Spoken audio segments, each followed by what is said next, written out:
تھا، صاف سمجھ آ رہا ہے؟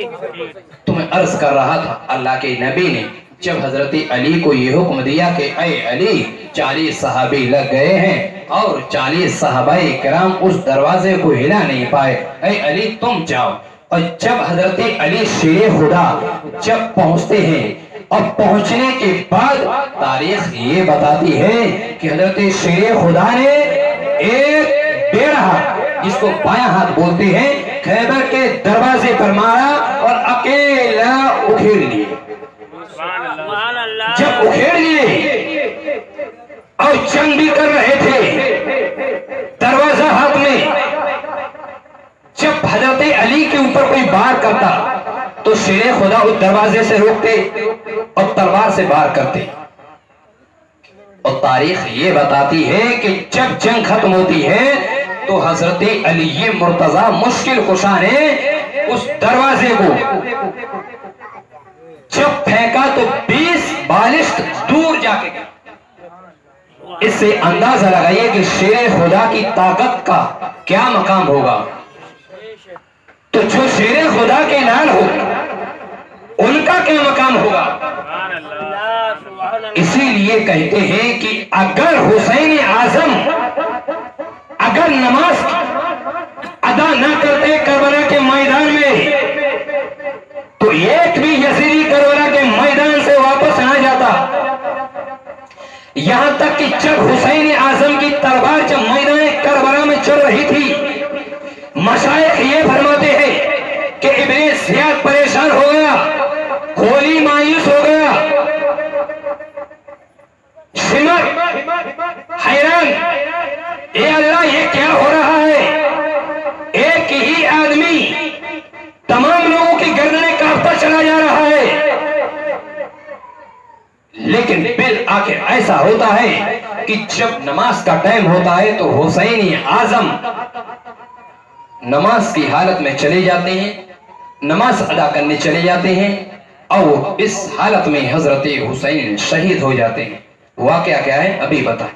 سبحان اللہ سبحان اللہ۔